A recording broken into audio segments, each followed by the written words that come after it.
Good evening, Mr. Bond, and welcome to the QI Lab. I see you are not alone. Oh, it's very lively.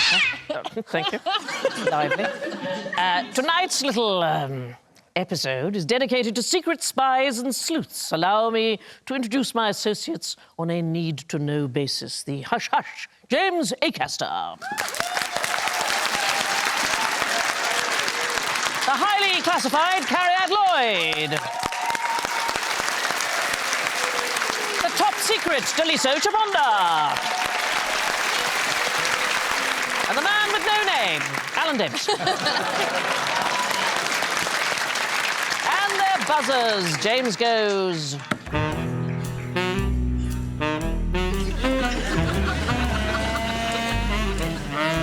Woo. Cariad goes.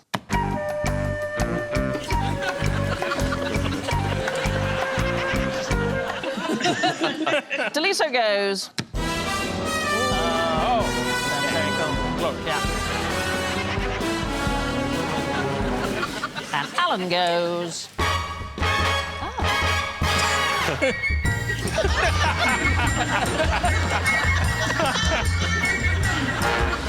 That's my favourite ever. That's very good, wasn't it? Anyway, there we go. OK. I felt I couldn't spend the entire show stroking my pussy. No. People think this show's smart. Yeah, they're wrong. They're wrong. What might make you suspect that someone was a spy?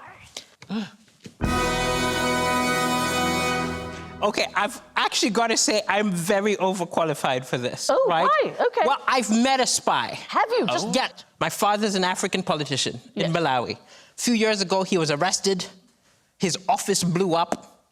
And panicked, he asked me and my brother to find him a spy, essentially, to investigate stuff. And all of this culminated in us meeting a spy at Weatherspoons. Was it Shaken Not Stirred Saturdays? What was he wearing? Oh, he did not look like I expect. He looked more like a heavy metal drummer. He was like long-haired, big guy, lots of tattoos. OK, so we're possibly going a bit more trad than that. OK. So you've got a top-secret briefcase right next to you, my darling. If you pick that up, the thing that has betrayed a spy is in that briefcase. So if you open that up for me... Nobody has a proper briefcase anymore, do they? No. I like that noise, don't you? Yeah, I do. The chunk, yeah. it suggests business is afoot. Right, what have we got there? I know I've gained a lot of weight recently, but is this an intervention? This is a Fitbit.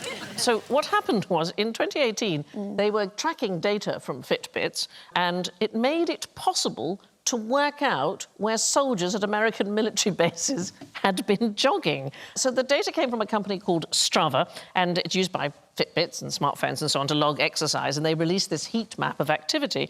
But it was a huge problem for places like Afghanistan and Syria because the army had given away 2,500 of these Fitbits as part of an exercise plan to get people moving, and everybody could work out where they were. Guys, you've got to stay secret. Wow. Absolutely secret. Wow. Here is this GPS.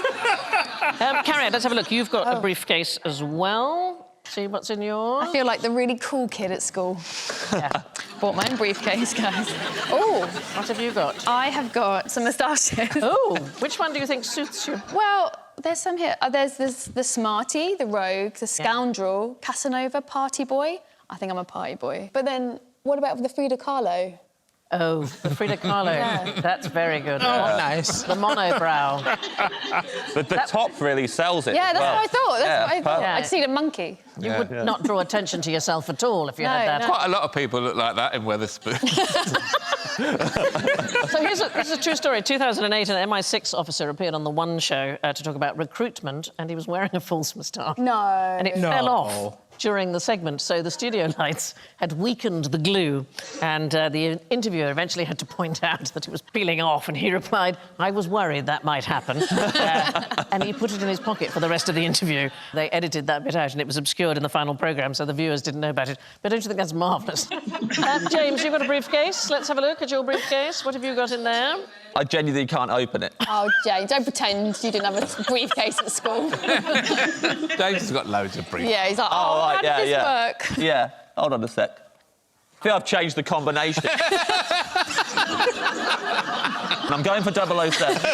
Yeah, hold on a sec. Putting on gloves. James, One. I'm not saying that your career as a spy is over. I just think... I reckon this is broke. Push it here. Yeah. Because I've got gloves on now. OK. I really hope you can't do this first time. Let's have a go.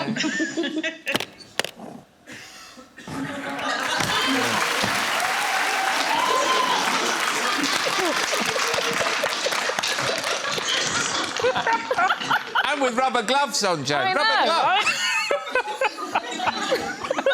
What's in it? Is it worth it? What have you got? It's empty. I have a notebook. Oh, no, a passport and some staples. Are the staples meant to be in here? Yes. They are. So they go together, the passport and the staples. What do you reckon? I think that if you're a spy and you don't want people finding out your identity, you staple your passport together and then they can't open it and find out who you are. Genius. Smart. Well, here's the thing. For years, the Soviet Union was able to catch spies due to staples. So American staples are made of stainless steel. They are not in the Soviet Union, and that meant that the Soviet Union ones rusted over time due to moisture in the air. And so official Soviet passports were stained around the staple brown.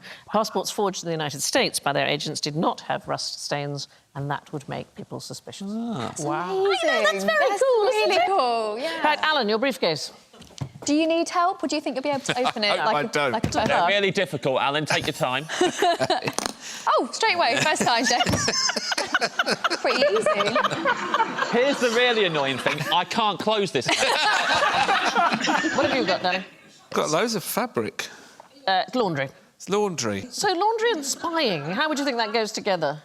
Hide in the laundry basket like they do in cartoons. You can sew things into things, Sandy. You can sew things into garments, can't you? Secret messages, you could. Yeah. There are lots of stories, actually, to do with laundry and spying. So during World War I, Frida Lawrence, who was married to D.H. Lawrence, she lived with her husband on the Cornish coast, and she came under suspicion because she was rather exacting about hanging her laundry out, and it was thought that she was hanging it on the line in a specific way to give messages to U-boats. Wow. It didn't help that she was German. OK. Her father was Baron von Richthofen, not the famous one, but another Baron von Richthofen. So many. And she received deliveries of German newspapers every day, so they were just a little bit, suspicious. They were given a military exclusion order and made to leave the area, so it was... She's hanging up, like, duvet cupboards with Attack at Midnight. Yes, exactly. Well, The base, the arrow. Go that way. It's not a completely ludicrous suspicion, James, because during the American Civil War, there was an African-American called Dabney, and he got a job as a cook at the Union headquarters, and at the same time, his wife worked as a laundress for a Confederate general, and she would listen to the Confederate plans, and then she would signal to her husband using the washing line. So, that grey shirt is Longstreet, and when she takes it off, it means he's gone down here and that. So it absolutely has formed people using laundry. But poor old Frida Lawrence. Sorry, just to get out my handkerchief. Here. Hello? Yes? No, Moneypenny, I've told you not to ring me at work. Yeah, thank you so much. OK. The banker? Yes. Who would use a secure phone like this? Commissioner Gordon. Commissioner Gordon! That's such a good reference. Anybody else? Who would use a... Well, again, this is totally unnecessary Chaponda backstory. But we needed one of those because we were always bugged. Right. And the reason I know this is in Kenya, the Malawi ambassador happened to be a high school friend of my mum and gave my mum a bunch of my dad's secrets. Really? Yeah. When you say secrets, like... He's been calling this woman. What's going on? Oh, secrets! Yes. Yeah. Wow. Lisa, have you ever had therapy? Because Actually, is it too late to bring up? My dad is the mayor of Kettering. And on numerous occasions, People have tried to push him over, and I had to meet a spy in a harvester once. And let me tell you, he looked more like a bass player in a prog band. It was mad. You're OK, though, now. Yeah. And I do go to therapy, just so you know. So who might have had a red telephone? Head of state. Yeah, kind of presidents. So the one that we normally think of is the US and Russia hotline. It was often called the red telephone. It was neither red nor a telephone, is the truth of it. Yeah, I know, I'm destroying things for you. What? So June 1963, we just had the Cuban Missile Crisis. Yeah. And it took 12 hours at that time to get messages backwards and forwards. They agreed to establish a sort of direct form of communication. The very first message sent by the Americans in August 1963 read, "The quick brown fox jumped over the lazy dog's back, 1, 2, 3, 4, 5, 6, 7, 8, 9, 0. Why would they send that? Because it has every That uses every in the letter. world. Yeah, which is called? Oh. The alphabet. They were trying to show that they could send all the letters and that they could actually communicate directly, because, in fact, the system consisted not of telephones but of teletype machines. Oh. So there were 4 teletype machines in Moscow, 4 more in the Soviet embassy in Washington, and the message was sent over a 10,000-mile-long transatlantic cable. Why is it called the red telephone if there's no red telephone? Because maybe it just sounds better, doesn't it? The 1971 system updated the use of a satellite connection, and most recently they've upgraded to a fibre optic link allowing both email and finally talking, but only recently. Wow. There were red secure telephones in the UK. They were introduced in the 1950s. Oh, okay. This, and that's why I was so careful touching it, is a real Pickwick phone. It's been lent to us by GCHQ. Wow. So the Pickwick system was in place and used during the Cuban Missile Crisis for secure communication, but it was between the then Prime Minister Harold Macmillan and President Kennedy.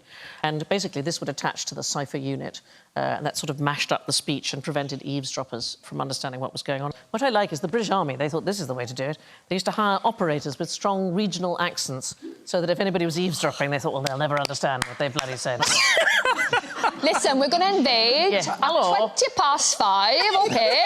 And it's going to be... Oh, it's going to go mad, I tell you. Everyone's going to be kicking off. You're not going to believe it. Understand? All right. Ta-bye. All right. Bye. Bye. You wouldn't know. You'd have no idea what was going on. Even Welsh people. We do have, and I think this is seriously cool, we have another secure phone. It's just over on the table because I don't want to touch it. It's also incredibly heavy. It's called Brahms, and it is a portable secure line that comes in a suitcase. And this is the one that was used by Margaret Thatcher during the Falklands War. That's very cool, isn't it? She was able to open it, James, which is nice. We are joined virtually now by Dr. David Abritat, GCHQ's departmental historian. Dr. David is one of a very few number of GCHQ employees to be avowed. What does that mean, David, you are avowed? Essentially, it means I'm publicly known. And as the department's historian, my role's to tell the story of our organisation's history over the last 100 years. So tell me, the one I want to hear about is there was a secret line called Sig Sally. Can you tell me about Sig Sally? During the Second World War, the British and American governments needed to talk frequently on a secure line. And in November 1942, GCHQ's Alan Turing went over on a liaison visit to the States, to the Bell Laboratories, who were researching and developing a new secure communication system, which was called Sig Sally. And it was an absolute monster. It weighed 50 tons. It included 40 racks of equipment and drew something like 30 kilowatts of power. And it was certainly known by the users as the Green Hornet because of its irritating buzzing noise on the line. And the first Sig Sally was installed in the Pentagon in the States, and the second was installed in the basement of Selfridges in Oxford Street. So certainly on the first trial run on the 15th of July 1943, Winston Churchill was using this piece of equipment in the basement of Selfridges before they put in extension lines to 10 Downing Street, if the rumours are true. Fantastic. Alan, did you want to ask anything? Well, I've seen Thatcher's briefcase, and I just wondered, did she take it on holiday? Did she carry it herself?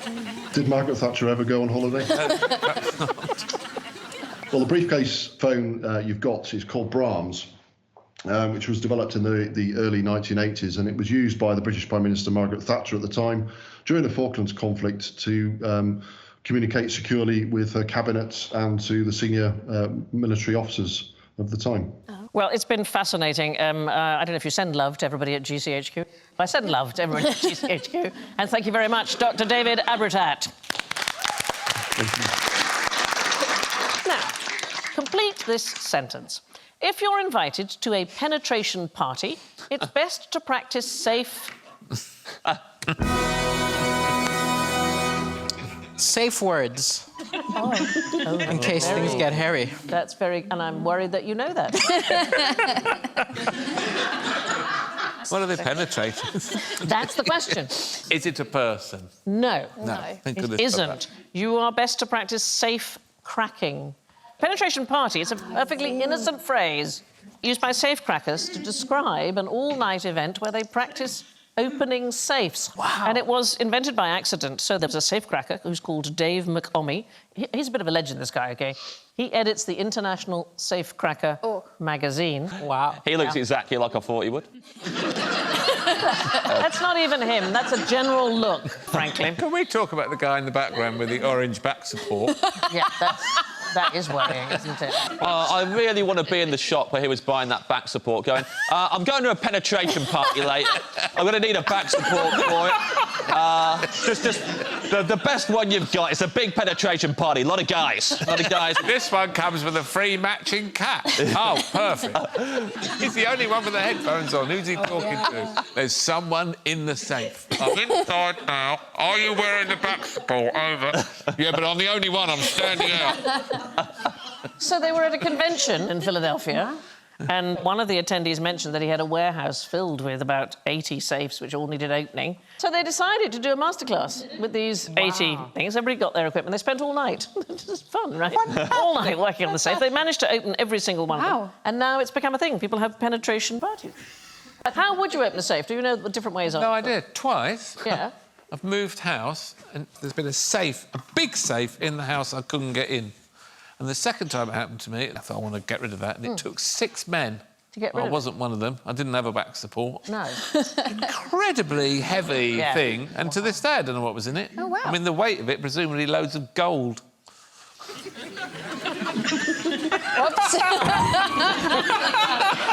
The best thing is if the mechanism has slipped a bit, you can work on the dial. The easiest thing is what these guys are doing here, which is to drill a hole. I love this. Just use a sledgehammer, it says. That's it. Just get in and... That'll do the same and thing. biff it. I'm going to go to a penetration party and ask if they run a course for briefcases. Guys, I've been struggling lately and I'm working my way up to safe. But first of all, I'm only halfway there with a briefcase. I'll just sit in the corner while you do the safe stuff. But, James, put on the back support, strap in and watch. There are other ways to break into secure buildings if you think outside the box. This is a wonderful story. In 1971, there was an activist group called the Citizens Commission to Investigate the FBI, and they targeted a draft board in Delaware.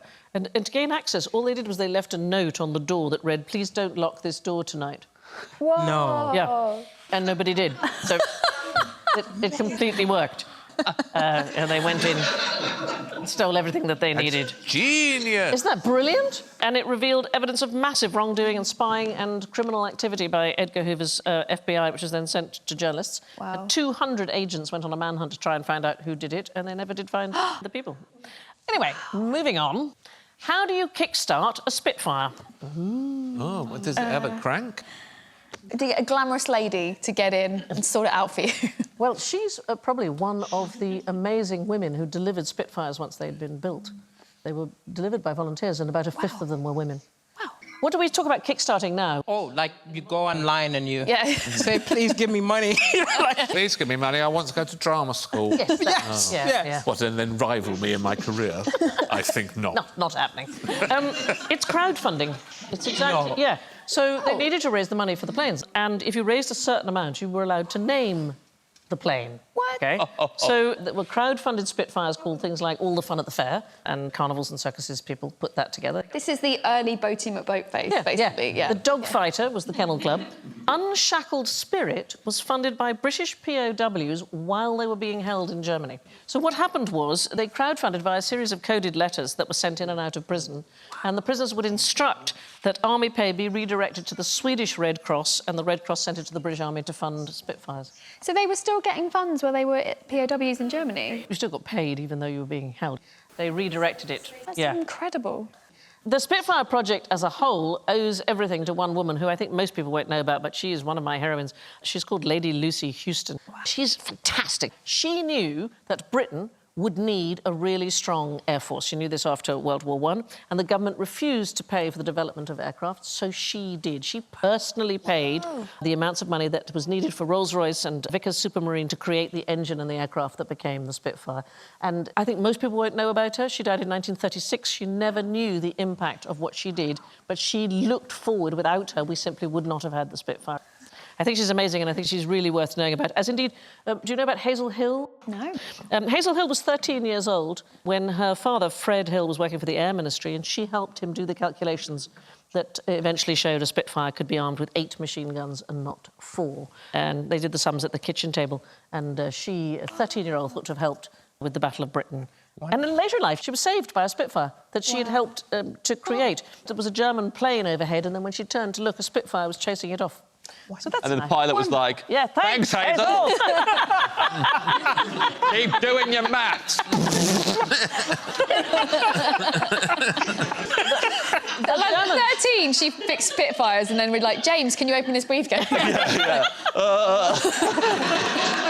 Anyway, it's time to slip surreptitiously into the enemy territory of general ignorance. Fingers on buzzers, please. When you see SS, as you see here in this picture, what does the first S stand for? Cariad. Steam.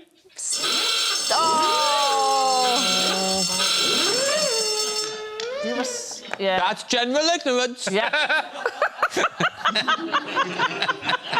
I don't know why they don't do that on this show. Every time someone gets it, they should look at the camera and go, that's general ignorance. I'm going to try that, James, from now on, yeah? I'm going to give that a go. That's general ignorance. Yeah, that's so good. Yeah, is that it? That's my So good, Sandy. Okay. Right, it stands for screw. People used to distinguish between ships driven by paddles and ships that were driven by propellers or screws. And when paddle ships started to be phased out, the SS seems to stick around. And can I just say, to preempt any letters we might receive from, I don't know, say there was a pedant watching, it is true to say that 2 ships normally referred to these days as SS Great Western and SS Great Eastern both had paddles, but the SS prefix has only been attached to them in modern times. So in their day, they were known as Great Western and the Great this Eastern. is entirely different from the German SS, which is much more problematic. More problematic. Yeah. We didn't name our ships after them as a little joke. Yeah.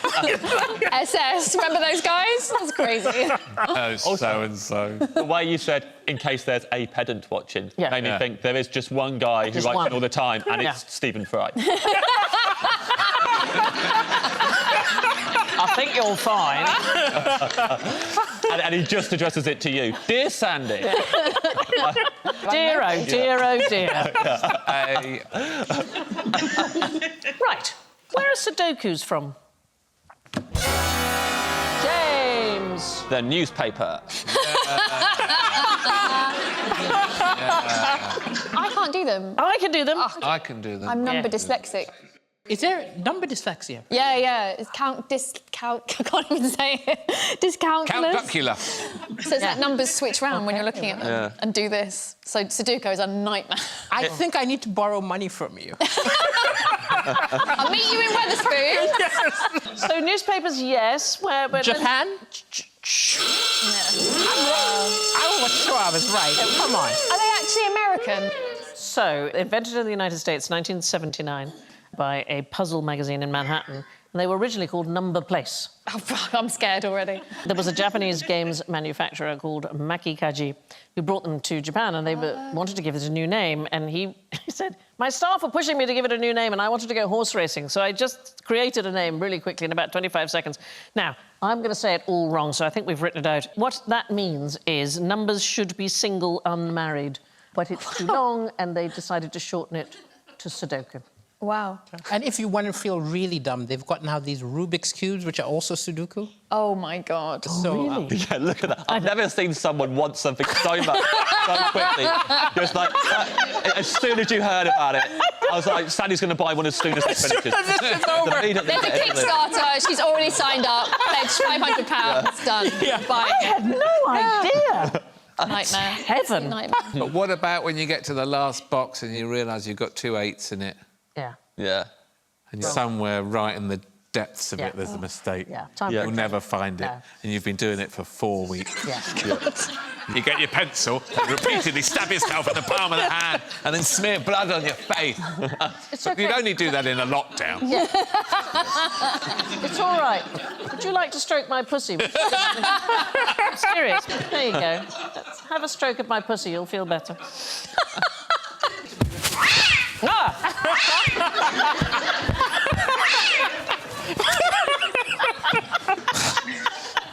Whoever is on Yeah. sound duty is on the top of their game. Yeah, come there, Because you riffed that on the spot, and as soon as it went towards you, they were like, bam! And they were just... give that person a BAFTA. People don't appreciate how good that was. Glorious. Brilliant. It was Lizzie in sound. Lizzie in sound. She's got a real cat. Sorry.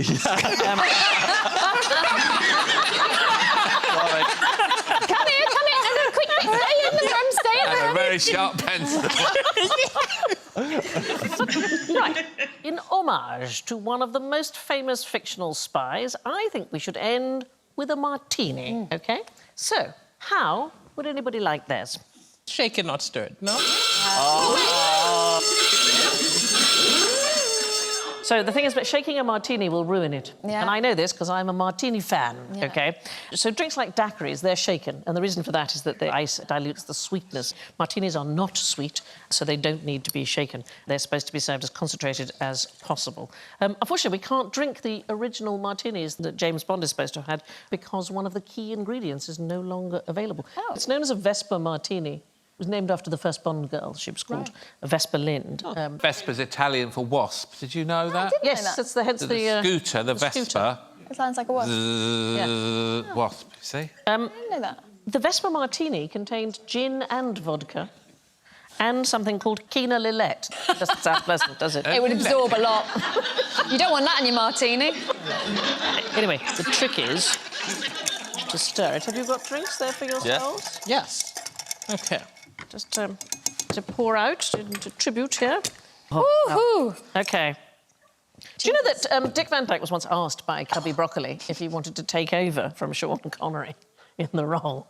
And Dick Van Dyke reminded him of his British accent as Bert, the Cockney chimney sweep. Generally thought not to be a very good idea. Well, here we go. There you go, cheers, cheers. Martinis are better stirred than shaken, and underpants are better shilk than shat in.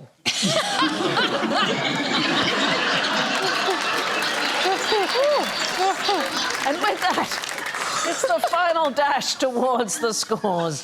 Top of the pack with 9 points, it's Alan!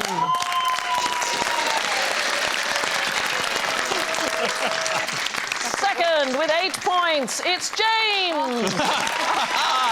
I couldn't even open a briefcase. You got beat by me. Yes. Third with -2, Daliso! And in last place with -15, it's Cariad!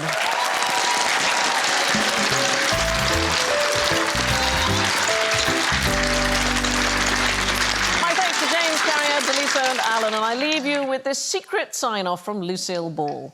The secret of staying young is to live honestly, eat slowly, and lie about your age. Good night.